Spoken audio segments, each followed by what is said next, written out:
전기기능사 필기시험, 혼자 준비하시는 분들 정말 많으시죠? 이게 매일 꾸준히 한다는 게 정말 쉽지 않은데 오늘 이 시간이 여러분께 조금이나마 좀 힘이 되고 학습에 도움이 되었으면 좋겠습니다. 절대 포기하지 마세요. 맞습니다. 혼자 하다 보면 좀 막막할 때도 있고 그럴 텐데요. 그래도 꾸준히, 기본부터 차근차근 해나가시는 여러분 모두를 정말 응원합니다. 네, 오늘은 여러분이 보내주신 자료인데요. 네이버 블로그 전개기능사 AI 학습 노트, 여기 올라온 6309회 기출문제, 이거 같이 한번 풀어보려고 해요. 이거 중요하다고 많이들 말씀하시더라고요. 네. 그 RL, 직렬회로 문제죠. 거기서 유효분 전류 구하는 거요. 이게 사실 교류회로 이해하는데 정말 뭐랄까 핵심 중 하나거든요. 유효분 전류? 중요하군요. 네, 단순히 시험 문제 푸는 걸 넘어서서요. 실제 전기 시스템이 어떻게 돌아가는지 그 원리를 아는데 아주 기초가 되는 내용입니다. 그렇군요. 그래서 오늘 이 문제 풀이에 꼭 필요한 핵심 공식들, 이거 확실히 좀 익혀보고요.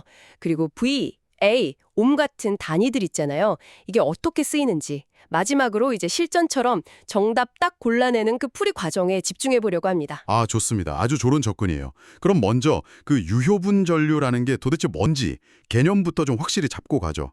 그 다음에 블록에 나온 풀이 있잖아요. 그거 한 단계 한 단계 따라가면서 이게 왜 이렇게 되는지 한번 뜯어보겠습니다. 그리고 분수 계산 나오면요. 요청하신 대로 분모분의 분자 이렇게 읽어드릴게요. 예를 들어 8 나누기 10이면 10분의 8 이런 식으로요. 네네, 좋습니다. 그리고 마지막에는 오늘 한 내용들 핵심만 딱딱 짚어서 정리하고 마무리하겠습니다. 좋습니다. 자, 그럼 이 RL 직령회로 문제 지금부터 같이 한번 파헤쳐볼까요? 우선 그 유효분 전류, 이게 좀 생소할 수도 있을 것 같은데요. 블로그 설명 보니까 저항 아래 흐르는 전류다 이렇게 되어 있던데 이게 정확히 무슨 뜻인가요? 네, 그게 아주 핵심을 딱 짚은 설명인데요. 교류 회로에서는 전류가 좀 역할이 나뉘어요. 회로에 만약에 저항 R만 있다 이러면 전압하고 전류가 그냥 같은 방향으로 움직이면서 에너지를 써서 이 일을 하거든요. 네네. 근데 코일 L이나 콘덴서, 커패시터라고 하죠. 이런 리액턴스 성분이 끼어들면 전압하고 전류하고 위상이 딱 맞지가 않아요. 어긋나게 됩니다. 위상이요? 네. 그때 전체 전류 중에서 마치 그 저항처럼 실제로 에너지를 소모해서 유효한 일, 그러니까 뭔가 일을 하는데 기여하는 성분, 그걸 유효분 전류라고 부르는 겁니다. 아하. 그러니까 전체 전류 중에서 진짜 일꾼 역할하는 전류다. 약간 이렇게 생각하면 좀 쉬울까요? 에너지를 실제로 쓰는 부분. 그렇죠, 그렇죠. 딱 그거예요. 반대로 그 리액턴스 성분 때문에 생기는 전류는 에너지를 잠시 저장했다가 다시 돌려주고 약간 이런 역할을 주로 해서 무효분 전류라고 불러요. 우리가 전기요금 낼 때 주로 관련 있는 게 이 유효분 전류 쪽이라고 생각하시면 좀 더 와닿을 겁니다. 그렇군요. 전기요금. 네, 그래서 이 문제의 목표가 바로 그 유효분 전류 값을 구하는 거고요. 이 전체 전류를 유효분하고 무효분 이렇게 나눠서 생각하는 것 자체가 교류회로의 해석의 진짜 기본 중의 기본입니다. 네, 개념이 좀 잡히는 것 같습니다. 그럼 이제 블로그 풀이 따라서 문제 한번 직접 풀어보죠. 주어진 값부터 좀 볼까요? 저항 R이 8옴, 그리고 리액턴스 X가 J6옴, 전압 V는 100V 이렇게 주어졌네요. 네, 이제 풀이 첫 단계인데요. 회로 전체가 전류 흐름을 얼마나 방해하는지 그걸 나타내는 임피던스 Z라는 걸 구해야 합니다. 임피던스 Z. 그 저항이랑 리액턴스 합친 거 맞죠?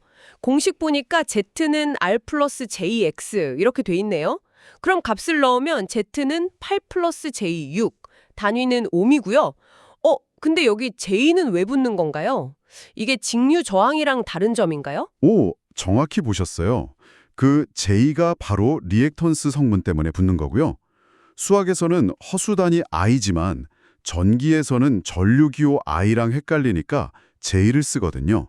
이게 그냥 붙는 게 아니라 그 리액턴스 때문에 전압이란 전류 사이에 90도 위상 차이가 나는 걸 표현하는 기호라고 보시면 돼요. 90도 위상 차이? 네. 보통 코일 L의 리액턴스는 플러스 J, 커패시터 C는 마이너스 J 이렇게 표현해서 방향성까지 나타냅니다. 와, 그냥 기호가 아니었네요. 위상 차이까지 담고 있는 거였군요. 신기하네요. 그럼 다음 단계는 뭐죠? 임피던스가 이렇게 8 플러스 J6처럼 복소수 형태로 나왔잖아요. 근데 우리가 실제 전류 계산 같은 걸 할 때는 이 임피던스의 전체적인 크기, 심의 크기가 필요해요. 그래서 두 번째 단계가 바로 임피던스 크기 절대값 Z를 계산하는 겁니다. 크기요? 아, 네, 이건 R하고 X를 직각으로 하는 벡터의 빗변 길이 구하는 거랑 똑같아요. 피타고라스 정리 쓰면 됩니다. 공식은 Z는 루트하고 그 안에 R제곱 더하기 X제곱입니다. 피타고라스 정리. 네네. R하고 X가 밑변, 높이고 G가 빗변이군요.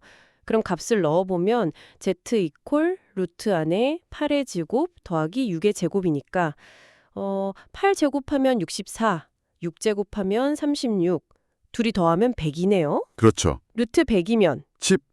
그럼 임피던스 크기 Z는 15옴이네요. 네, 정확합니다. 10옴. 여기서도 단위가 옴이라는 거, 이거 중요해요. 임피던스도 결국엔 전류 흐름을 방해하는 거니까 저항이랑 같은 옴 단위를 씁니다. 네, 15옴 기억하겠습니다.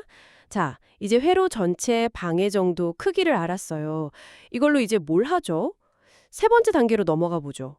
블로그 보니까 역류를 계산하던데요. 코사인 세타. 이건 또 왜 필요한 건가요? 역률. 이것도 정말 중요합니다. 역률은 뭐냐면요. 방금 구한 전체 임피던스 크기 Z 중에서 실제 저항 성분 R이 얼마나 비율을 차지하냐, 이걸 나타내는 값이에요. 비율이요? 네.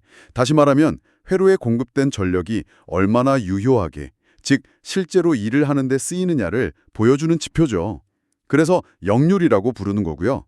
공식은 코사인 세타 이퀄 R 나누기 Z입니다. 아하, 효율 같은 거군요. 뭔가 느낌이 오네요. 그럼 계산해보면 R은 8옴이었고 Z는 10옴이었으니까 코사인 세타 이퀄 8 나누기 10. 10분의 8 맞죠? 네, 맞습니다. 10분의 8. 소수로 하면 0.8이죠. 0.8이네요. 네, 0.8. 이 값이 1에 가까울수록 전력을 아주 효율적으로 쓰는 거고요. 0에 가까울수록 실제 일은 안 하고 그냥 회로 안에서 왔다 갔다 하는 무효 전력 비중이 크다는 뜻이에요. 그래서 실제 전기 설비 같은 데서는 이 역률을 높이려고 막 노력을 하죠. 그래서 역률 개선 콘덴서 뭐 이런 말 들어본 것 같아요. 맞아요. 바로 그겁니다. 0.8이면 뭐 아주 나쁜 건 아니지만 그래도 개선하면 더 좋겠죠. 그렇군요. 자, 역률까지 구했습니다. 이제 거의 다 온 것 같은데요. 네 번째 단계는 뭔가요? 이제 드디어 회로에 흐르는 전체 전류 I를 계산할 차례입니다. 여기서 이제 그 유명한 옴의 법칙이 나오는데 교류 버전이죠. 옴의 법칙? VIR 그거요? 네, 그거요. 근데 직류에서는 I는 V 나누기 R이었잖아요. 교류에서는 저항 R 대신에 아까 구한 임피던스 크기 Z를 써요. 그래서 공식이 I는 V 나누기 Z입니다. 오, 형태는 완전 똑같은데 R 대신 Z만 쓰는 거군요. 신기하네요. 자, 그럼 V는 100V였고 Z는 10옴이었으니까 I는 100 나누기 10. 10분의 100이네요. 네, 10분의 100. 그럼 10, 전류니까 단위는 암페어 A, 전체 전류 I는 10암페어군요. 맞습니다. 10A. 아주 잘 계산하셨어요. 이 10A가 이제 이 회로 전체를 흐르는 총 전류량인 거죠. 근데 아까도 말씀드렸지만 이 10A 전부가 다 일을 하는 건 아니에요.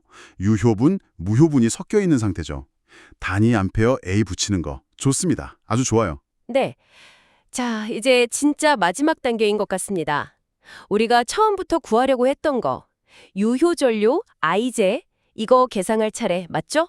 이건 어떻게 구해요? 네, 드디어 마지막입니다. 유효 전류 I제는요, 아주 간단해요. 방금 구한 전체 전류 I 있죠? 네, 10암페어. 거기다가 아까 구했던 역률, 코사인 세타 기억나세요? 네, 0.8이었죠? 그렇죠. 그 두 개를 그냥 곱하면 됩니다.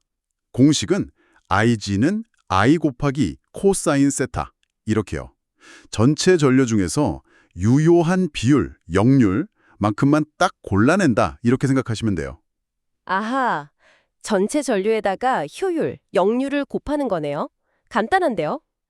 그럼 I는 10암페어였고 코사인 세타는 0.8이었으니까 I집은 10A 곱하기 0.8 하면 8. 단위는 암페어, 8암페어네요. 네, 정확합니다. 그래서 이 RL 직렬 회로에 흐르는 최종적인 유효분 전류 IG는 바로 8A가 되는 겁니다. 블로그에 나온 정답이랑 똑같죠. 와, 진짜 딱 맞네요. 단계별로 차근차근 따라오니까 결국 답이 나오네요. 신기합니다.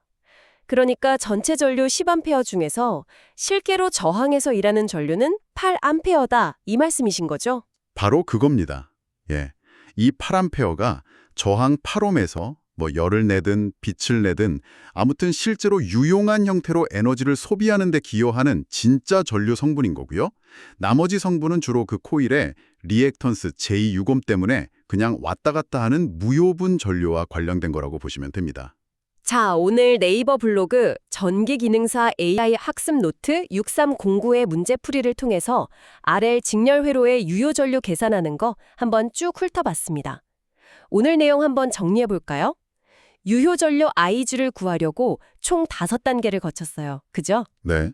첫 번째로 임피던스 Z는 R 플러스 JX 이걸 먼저 정의했고, 두 번째로 그 크기 Z를 구했죠? 루트 R제곱 플러스 X제곱. 네, 그렇죠.